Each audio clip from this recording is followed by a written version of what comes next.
다니엘 띄엄띄엄띄엄 했는데 세 번째 시간입니다. 네, 세 번째 시간입니다. 저번 주까지 저희가 좀 많이 살펴봤는데 이번 주부터 좀 빨리빨리 나가서 어, 두 분이 그렇게 원하시는 방학을 빨리 할 수 있게끔 해보도록 하겠습니다. 자, 바로 넘어가 보죠. 오늘 이제 느부갓네살의 꿈을 해석하는 부분에 대한 것을 좀 이야기하고자 합니다. 느부갓네살의 꿈. 느부갓네살이 꿈을 꾸었습니다. 이방인들의 때에 관한 꿈이에요. 때의 꿈. 그러나 느부갓네살이 많은 박수와 무당들 그리고 술객들한테 이 꿈에 대해서 알려주지 않고 내가 무슨 꿈을 꿨고 이 꿈이 무슨 뜻이었는지를 알아내라.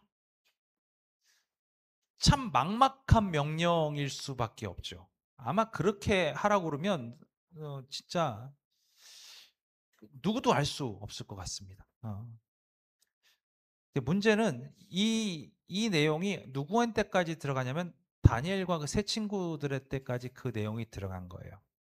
다니엘이 불려갈 위치에 되었고 다니엘도 이제 왕의 앞에 서서 그 문제를 풀어내야만 하는 그런 상황에 처해져 있게 되었죠. 여러분 같으면 어떻게 그 문제를 풀어 나가시겠어요? 참 막막한 상황이잖아요. 이 상황을 해결할 수 있는 방법이 없는. 누가 봐도 어떤 사람도 이것을 이렇게 얘기하면 해결할 수 있어요 라고 얘기할 만한 어떠한 조언도 할 수 없는 상황. 이런 상황. 어떻게 푸시겠어요? 네? 기도밖에 없잖아요. 그쵸? 다니엘과 세 친구 역시 기도하기 시작했습니다. 함께 보죠. 다니엘과 세 친구는 기도했습니다. 2장 17절과 18절 보니까 이에 다니엘이 자기 집으로 돌아가서 그 친구 하나냐와 미사엘과 아사랴에게 이 일을 알리고 하늘에 계신 하나님이 이 은밀한 일에 대하여 불쌍히 여기사 다니엘과 친구들이 바벨론의 다른 지혜자들과 함께 죽임을 당하지 않게 하시기를 그들로 하여금 구하게 하니라. 함께 기도하기로 하는 거예요. 함께 기도하기. 근데 저는 여기서 참 재밌는 게 뭐냐면 느부갓네살 왕이 다니엘 이야 그 세 친구들의 그 기본적인 신앙을 무너뜨리기 위해서 그 다음에 이스라엘에 있는 유대적 문화를 무너뜨리기 위해서 했던 행위가 뭐가 있었죠? 행위. 네? 그건 나중 일이고요. 그 문화를 무너뜨리기 위해서 얘네들을 기본적인 부분을 바꾸기 위해서 그렇죠. 이름을 바꿨잖아요. 근데 오늘 볼까요? 그대로 불렀으면 무슨 얘기가 나와요? 저희 한번 그 볼까요? 예전에 친구들 이름 바꾼 거 보시면 다니엘은 하나님은 나의 심판이시다. 이걸 뭘로 바꿨다고요? 바알의 은총을 베푸는 자 벨사살로 바꿨어요. 그렇잖아요. 여호와의 사랑받는 자 이거를 태양신에 의해서 조명받는 자 이걸로 바꿨잖아요. 하나님과 같은 자 누구냐? 그는 이스타리다. 뭐 이런 식으로 바꿨단 말이죠. 여호와는 나의 도움이시다. 이거 지혜의 신의 노예 이렇게 바꿨단 말이에요. 그런데 여러분 잘 보세요. 다니엘이 돌아가서 하나냐와 미사엘과 아사랴에게 이 일을 알리고 저는 이겨서 이거 자체가 은혜가 되는 거예요. 이거 자체가. 보세요.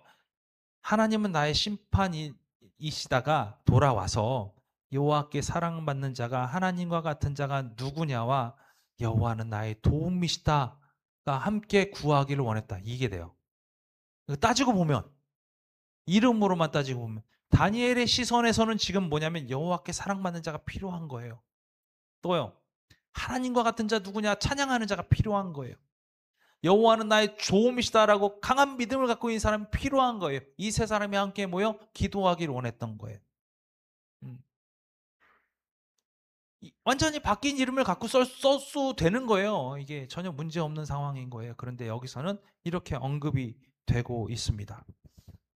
마찬가지입니다. 우리도 우리 스스로 우리 안에 어떠한 믿음을 가지고 주께 나아가느냐 이게 되게 중요한 내용이 되는 거예요.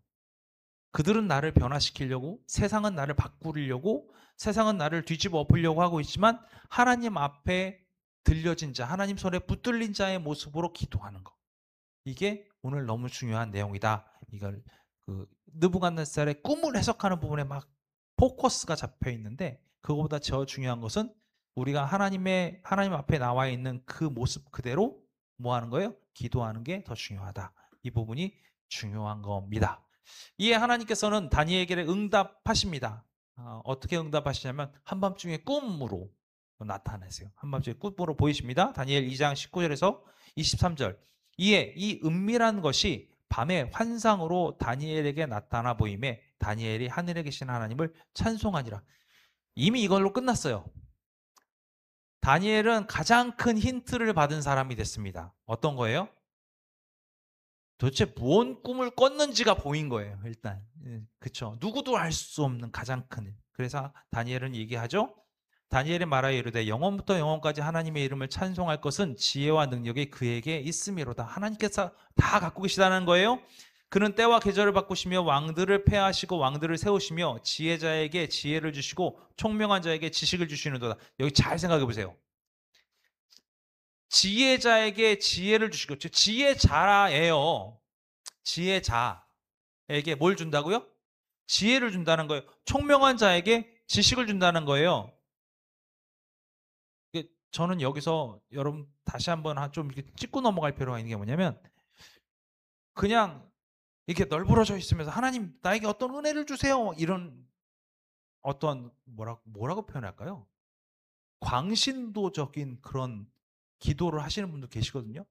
근데 저는 학생들한테 얘기합니다. 끊임없이 너의 길을 위해서 노력하고 너의 길을 닦아가고 그 다음에 너가 하고자 하는 일들 최선을 다해서 하고 있으면 그 위에 은혜에 은혜를 더하시는 분이 하나님이시다. 이렇게 알려줘요.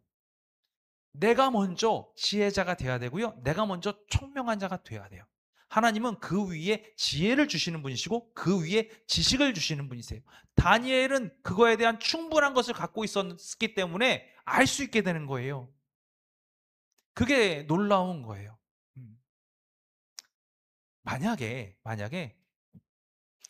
저거 보셨죠? 옛날에 원시인들이 사는 마을에 코카콜라 하나가 뚝 떨어지니까 그거 가지고 막 얘가 이게 뭐냐고 난리 났잖아요. 네? 하늘에서 떨어진 걸 막 신절하고 막 난리가 났단 말이에요. 네, 그 무슨 영화인지 아시죠? 네, 부시맨. 부시맨이라는 영화 나오는 거예요. 우리가 콜라병 보면 뭐가 돼요? 콜라병 보면 맛있게 먹는 음료수인 거예요. 그들에게는요. 신이 되는 거예요. 알고 있는 사람에게는 선용할 수 있는 도구가 되는데 모르는 사람에게는 이게 말도 안 되는 게 돼버리는 거예요. 그러니까 우리가 끊임없이 노력하는 과정들이 우리에게 너무나 필요한 부분들이 있는데 그걸 안 하는 사람들이 너무 많다고요. 청년들한테 권면할 때 기도하면 돼. 아니요. 저는 노력하라 그래요. 노력하고 기도해라. 노력하고 나서 기도해라. 얘기하거든요. 왜요? 하나님 다니엘을 이렇게 사용하셨기 때문에 그래요. 다니엘이 충분히 준비가 됐기 때문에 그렇죠. 그러니까 쭉 넘어가면 그는 깊고 은밀한 일을 나타내시며 어두운 데에 있는 것을 아시며 또 빛이 그와 함께 있도다. 나의 조상들의 하나님이여 주께서 이제 내게 지혜와 능력을 주시고 지금 여기서 확실하게 드러나죠. 지혜와 능력을 하나님으로부터 왔다. 분명히 얘기하고 있어요. 우리가 주께 구한 것을 내게 알게 하셨사오니 내가 주께 감사하고 주를 찬양하나이다. 곧 주께서 왕의 그 일을 내게 보이셨나이다 하니라. 이제 다 해결할 수 있다 한 거예요. 그래서 왕 앞에서 진짜 하나님의 살아계심을 드러내는 거죠. 하나님께서 나에게 이 일을 왕의 꿈을 보이셨다라고 알려주셨다. 말할 수 있게 되는 거예요. 내가 능력이 있어서 그거 다 보이는 거예요. 이렇게 얘기하는 게 아니라 하나님께서 알려주셨다 얘기한 거죠. 2장 28절 30절 오직 은밀한 것을 나타내실 이는 하늘에 계신 하나님이시라. 모르는 걸 보여주실 분은 하나님밖에 없습니다. 얘기하죠. 그가 느부갓네살 왕에게 후일에 될 일을 알게 하셨나이다. 왕의 꿈 곧 왕이 침상에서 머릿속으로 받은 환상은 이러하니이다. 미리 알려주는 거죠. 그냥 야, 내 꿈이 뭐고 해석해봐. 그러면 그 꿈은 이거고요. 이건 이렇게 해석할 수 있어요. 라고 얘기하는 게 서론 결론이잖아요. 근데 그게 아니라 다니엘은 뭐부터 시작합니까? 나한테 이걸 알게 하신 분이 하나님이셔요. 하나님은 왕이 미래에 있을 일을 이렇게 보여주신 겁니다. 미리 뭐 한 겁니까? 하나님께서 하신 일들을 선포한 거예요. 미리 선포해 놓고 시작하는 거예요. 그래 놓고 자, 왕의 꿈은 이거예요. 만나보세요. 이렇게 나오는 거예요. 왕이요, 왕이 침상에서 장래일을 생각하실 때 은밀한 것을 나타내시는 이가 장래일을 왕에게 알게 하셨사오며 내게 이 은밀한 것을 나타내심은 내 지혜가 모든 사람보다 낫기 때문이 아니라 오직 그 해석을 왕에게 알려서 왕이 마음으로 생각하던 것을 왕에게 알려주려 하심이니이다 라고 얘기하고 있어요. 근데 29절 보면 재밌는 일이 있어요. 29절 보면 뭐냐면 왕이 침상에서 장래일을 이렇게 얘기하고 있죠. 그리고 그 후반에 나타내시는 이가 장래일을 이렇게 두 번이나 강조해서 이 일은 왕이 미래에 있는 일입니다 라고 확고부동하게 선포하는 거예요. 이건 미래에 있을 일입니다. 이거는 확정적입니다. 이거는 되는 일이에요. 이거는 그냥 꿈이 아니라 이거는 반드시 이루어지는 일입니다 라는 것을 아주 꽉 붙잡고 얘기를 시작을 하는 거예요. 그래서 쭉 그 꿈에 관한 얘기를 하는데 여기에 이제 재미있는 얘기가 나오는데 뭐가 있냐면 손대지 아니한 돌이 있다 이렇게 이제 표현하고 있는 부분들이 나와요. 한번 볼까요? 다니엘서 2장 44절 45절. 이 여러 왕들의 시대에 이게 열왕의 시대라고 표현하는데 이 여러 왕들의 시대에 하늘의 하나님이 한 나라를 세우시리니 이것은 영원히 망하지도 아니할 것이요 그 국권이 다른 백성에게로 돌아가지도 아니할 것이요 도리어 이 모든 나라를 쳐서 멸망시키고 영원히 설 것이다. 하나님의 나라가 10개의 나라를 다 없애버리고 그 나라 위에 세우게 질 것이다. 그러면서 뭐라고 그러냐면 손대지 아니한 돌이 산에서 나와서 쇠와 녹과 진흙과 은과 금을 부서뜨린 것을 왕께서 보신 것은 크신 하나님이 장래일을 왕께 알게 하신 것이라. 이 꿈은 참되고 이 해석은 확실하니이다 라고 얘기하고 있어요. 확고부동한 어떤 손대지 아니한 돌이 나왔다. 이 부분이에요. 이 나왔다라는 것이 하나님께서 이 돌을 사용하셔서 그 당시의 강력함, 쇠는 뭐냐면 전쟁 무기거든요. 전쟁 무기, 노은요. 생활에 쓰이는 모든 것들이에요. 생활에 쓰이는 모든 것들. 진흙은요. 이게 집이에요. 집. 은 뭐죠? 은은 당시에 저거예요. 그 재화. 금은요. 보물. 이 모든 것들을 그 손대지 않은 돌이 다 무너뜨려 버렸다. 부숴버렸다. 이것을 왕께서 봤다라는 거죠. 이런 일이 어디 있을까요? 다니엘이 예언한 것 중에서. 뭐가 있을까요? 이 모든 것을 무너뜨리고 하나가 세워졌다. 이거는 실제적으로 무슨 땅이 지진으로 뭉개지고 이 표현한 게 아니라 모든 문화적 근거들이 한 사람 때문에 무너졌다라는 거예요. 한 사람 때문에. 누구에게도 돌아가지 않았다 그랬잖아요.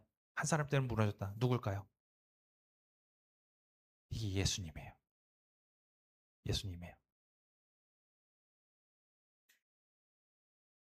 아무것도 없는 땅 위에 세워진 게 아니라 모든 사람들이 다 있는 상황에 세워진 유일한 예수님. 자, 다니엘의 환상. 쭉 보죠. 다니엘 환상. 여호와가 꿈성 환상 가운데 다니엘에게 나타나셔서 세상 세력에 관한 메시지를 주십니다. 모든 세계 그 열강들은 다 일어섰다가 몰락을 하죠. 다 일어섰다 몰락합니다. 근데 몰락한 이유가 다른 데 있지 않다 이런 거예요. 다른 데 있지 않다. 죄에 있다. 나라의 몰락에 있다. 이 부분을 대해서 되게 강조해서 얘기합니다. 7장 24절에서 25절 말씀 보니까 그 열불은 그 나라에서 일어날 열왕이요 그 후에 또 하나가 일어나리니 그는 먼저 있던 자들과 다르고 또 새 왕을 복종시킬 것이며 그가 장차 지극히 높으신 이를 말로 대적하며 또 지극히 높으신 이의 성도를 괴롭게 할 것이며 그가 또 때와 법을 고치고자 할 것이며 성도들은 그의 손에 붙임바 되어 한 때와 두 때와 반 때를 지내리라. 이런 거 보면은 예언에 관련된 거 보면 막 이런 해석도 있고 저런 해석도 있고 막 많아요. 근데 오늘은 그 해석에 관련된 걸 얘기한 게 아니라 이게 다 죄에 대한 얘기예요. 죄에 대한 얘기. 뭐라고 표현하면 될까요? 지금 보면 어떤 일이냐면 먼저 있던 자들이 나중에 있던 것을 복종시키고 막 이런 부분들이 나오잖아요. 그 다음에 뭐가 나와요? 대적한다, 말로 대적한다, 뭐 이런 표현들이 나와요. 이것들은 뭐냐면 다른 의미가 있는 게 아니에요. 죄에 관련된 거예요. 죄가 우리를 이렇게 무너뜨린다. 이 부분 얘기하는 거예요. 27절에 나라와 권세와 온 천하 나라들의 위세가 지극히 높으신 이의 거룩한 백성에 붙임받으리니 그의 나라는 영원한 나라이라. 모든 권세 있는 자들이 다 그를 섬기며 복종하리라. 이렇게 되면서 그 당시에 흥왕했던 수많은 나라들이 한 번에 무너져 버린다라는 부분들을 표시하고 있는 거예요. 뭐 이게 어떻게 예언을 설명하는 부분들은 오늘 안 할 겁니다. 안 하고 하나님께서 이 다니엘을 어떻게 사용하시는지 이 부분만 좀 넘어갈게요. 그래서 다니엘은 왕의 나무 환상을 해석을 합니다. 다니엘은 왕의 꿈을 해석을 해야 될 사람이었어요. 근데 이 해석을 못하면 다니엘도 죽을 수밖에 없는 그런 입장이었죠. 의지할 분은 한 분밖에 없었어요. 누가 있을까요? 다니엘은 누구도 의지하지 않았습니다. 오로지 하나님만 의지했어요. 하나님. 하나님은 제일 중요한 부분이 이거예요. 하나님이 말을 막 바꾸시면 어느 게 진짜인지 헷갈릴 거예요. 근데 하나님의 이제 일관성 있는 말씀들을 가만히 보면서 하나님은 신실하시다. 하나님이 이렇게 하면 죄 때문에 이렇게 치신 거니까 여기엔 죄가 있을 거야. 이게 눈에 보이는 거예요. 다니엘은. 누가 이렇게 막혀 있으면 여기는 하나님께서 막아놓은구나. 이거를 분명히 알고 있는 거예요. 깨닫고 있는 거예요. 그러니까 다니엘의 입장에서는 왕이 이러한 꿈을 꾸고 왕 앞에 이러한 어떤 장애물을 놓았다는 게 보여진다는 얘기는 무슨 얘기가 되는 거예요? 거기에 하나님과 좀 다른 하나님의 뜻과는 다른 뭔가가 존재한다는 것을 다니엘은 알고 있는 거예요. 다니엘은 알고 있는 거예요. 그러니까 왕한테 왕 죽어요. 이유가 뭡니까? 이것 때문에 죽어요. 뭐 이렇게 얘기할 수 있는 그런 근거가 거기에서 있는 거예요. 다니엘이 믿었던 하나님은 늘 신실한 하나님이었기 때문에 다니엘은 그 부분을 명확하게 알고 있었던 거죠.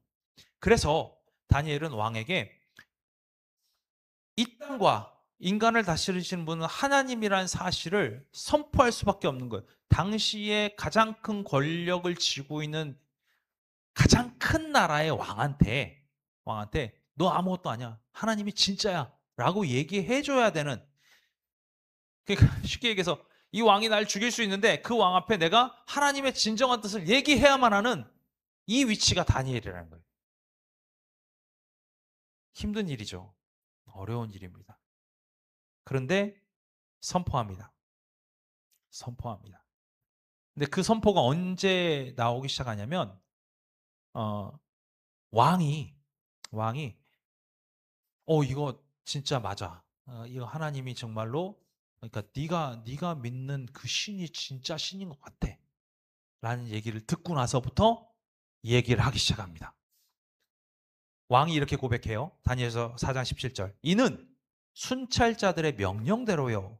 거룩한 자들의 말대로이니 지극히 높으신 이가 사람의 나라를 다스리시며 자기의 뜻대로 그것을 누구에게든지 주시며 또 지극히 천한 자를 그 위에 세우시는 줄을 사람들이 알게 하려 함이라 하였느니라. 이걸 누가 얘기하면 느부갓네살 왕이 고백을 하는 거예요. 이렇게 고백을 하는 거예요.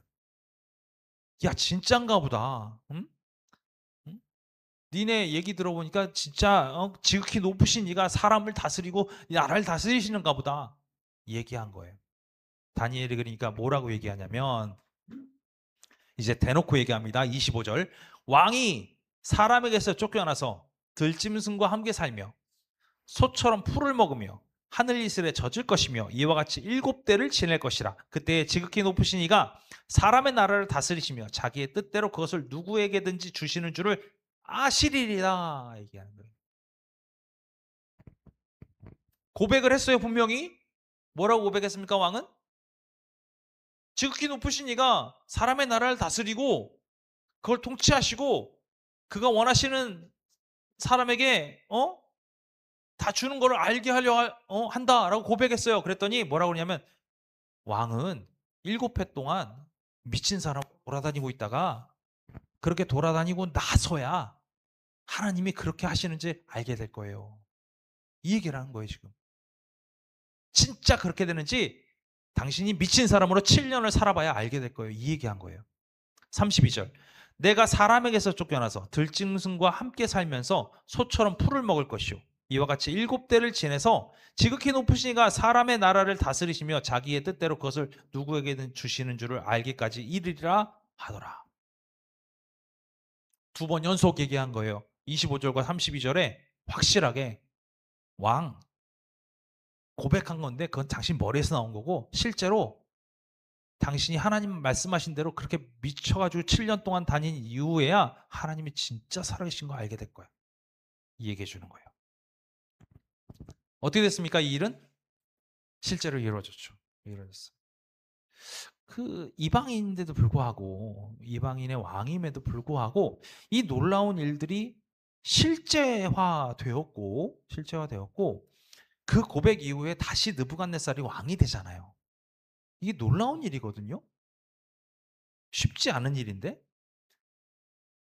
그 일을 이루시는 분이 하나님이시라는 걸 알게 되었을 때 그 모습 그대로 느부갓네살을 다시금 쓰시는 하나님.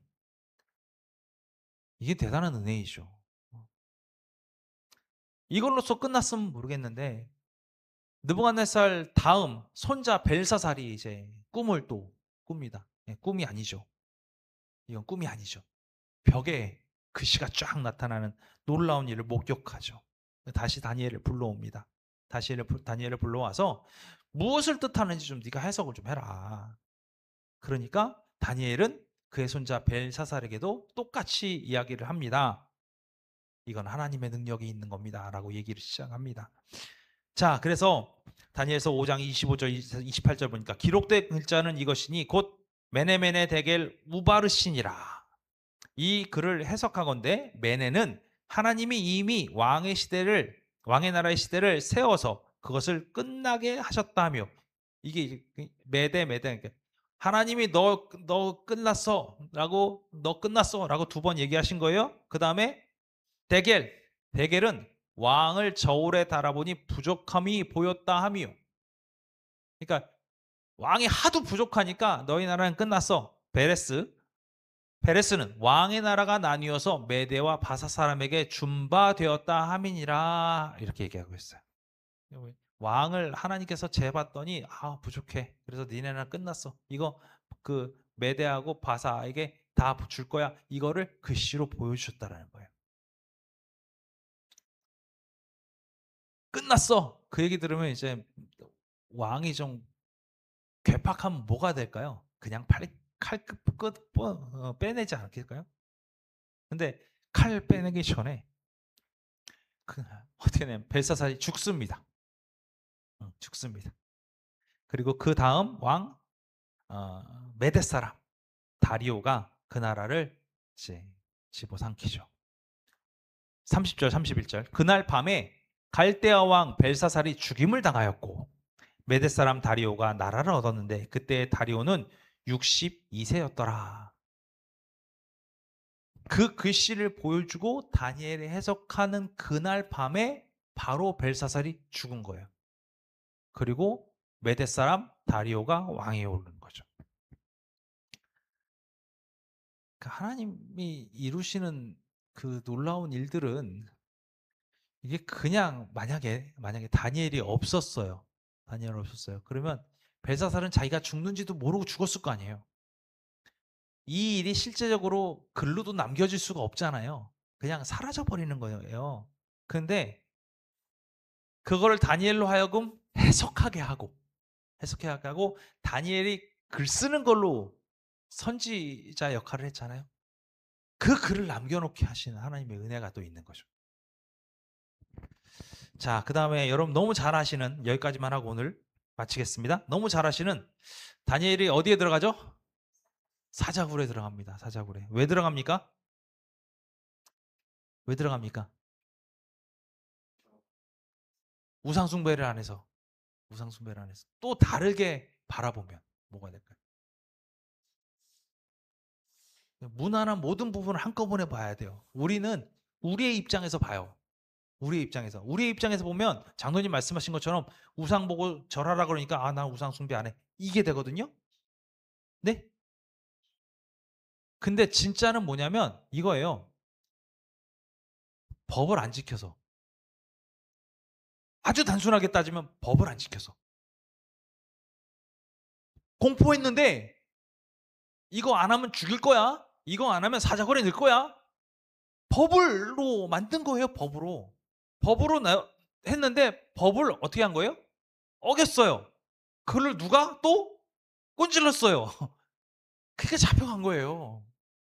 쉽게 표현한 거예요. 아주 쉽게. 이거를 우리 입장에서 보면 아, 다니엘이 우상 숭배 안 하고 계기다가 잡혀갔구나. 이게 되는데 그게 아니라 법을 안 지킨 거예요. 그냥. 법을 안 지켜서 끌려간 거예요. 다니엘 6장 7절.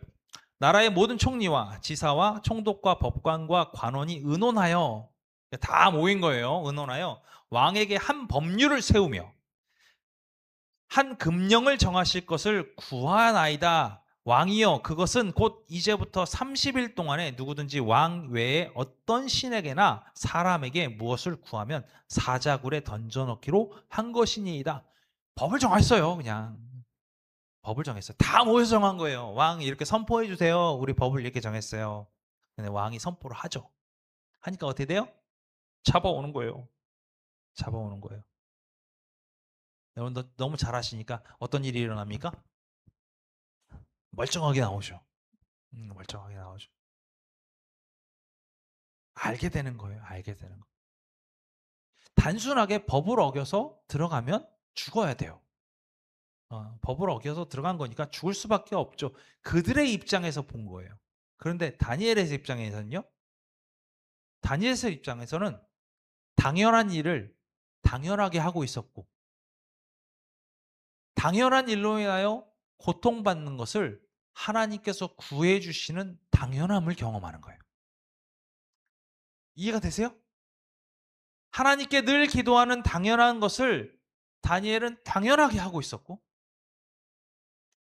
그것 때문에 고통받는 다니엘을 구해 주시는 당연함을 누리게 되는 거예요. 이게 믿음이에요. 이게 믿음이에요. 이 믿음이 우리에게도 되게 소중한 거예요. 이 당연함을 알지 못하면 힘들어져요. 당연함을 알지 못하면.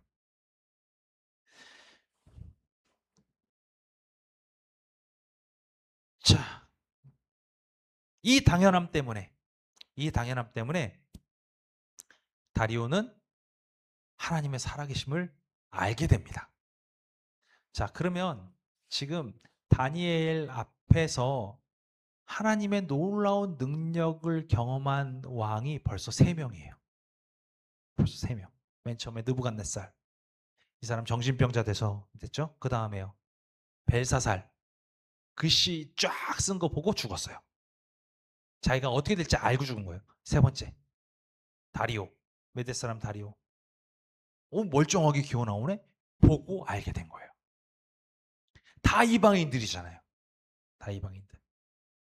보고도 그냥 살아나온 거예요. 하나님의 위대하심을 선포하는 다니엘의 모습은 자기 자신을 띄워서 올려서 이야기하는 게 아니라 하나님께서 당신에게 이렇게 말씀하십니다 라고 끝내버렸어요. 그리고 다리오 왕 앞에서는 뭐라고 설명할 게 없지만 하나님 앞에 늘 신실하신 하나님 앞에 늘 신실하게 다가간 다니엘의 모습을 우리가 볼 필요가 있는 거예요. 자, 그 다음에 여기까지 하기로 했었나요? 네, 여기까지 하겠습니다. 네,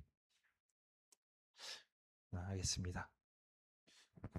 자, 왕과 다니엘과의 관계에 대해서 우리가 쭉 오늘은 살펴봤어요. 왕과 다니엘에 대해서 살펴봤는데 살펴보시면 여러분 어떠세요? 나는 과연 사람들에게 신실하신 하나님을 이렇게 소개할 만큼 이건 좀 그런가? 소개할 만큼 나의 신실하심을 유지하고 있는가? 나의 신실함을 유지하고 있는가? 오늘 이런 부분을 좀 고민해 봤으면 좋겠어요. 한 주간 고민해 보는데 하나님 앞에 내가 당연하게 드리고 있는 시간들이 있는가? 다니엘처럼. 그 당연함은 신실하신 하나님을 향한 온전한 믿음으로 드러났잖아요. 사자의 입을 막아주신 하나님을 믿는 믿음. 그리고 우리는 얼만큼 하나님 앞에 준비된 자의 모습으로 살아가고 있는가? 다니엘을 본 것처럼 지혜 위에 지혜를 더하시고 총명 위에 지식을 더하시는 하나님. 과연 나는 계속해서 무언가를 준비하고 있는가? 제가 예전에 80세가 넘으신 어떤 장인분 이야기를 들었어요. 장인분 얘기를 들었는데 너무 어떤 작품을 잘 만드시는 거예요. 그 작품을 잘 만드셔가지고 그분이 인터뷰를 막 하게 됐어요. 이렇게 연세가 많으신데 언제 이런 거 하셔가지고 이렇게 장인이 되셨나. 그분은 기업가 사장으로 60세에 은퇴를 하신 분이거든요. 근데 80세인데 막 그런 거랑 전혀 상관없이 막 예술적인 부분들을 막 만들어내시니까 인터뷰로 온 거예요. 근데 이 사람이 뭐라고 인터뷰를 하냐면 어, 내가 만약에 60세로 돌아간다면 60세로 돌아간다면 60세 은퇴할 때 자신이 무슨 생각을 했냐면 이제 60세 은퇴하고 나면 곧 뭐 환갑 지나고 나서 곧 하나님 부르심 받고 죽겠지 이 생각했다는 거예요. 그런데 잘 안 죽더래요. 그래서 한 해 두 해 살았대요. 그냥 뭐 자연 보면서 이렇게 살았대요.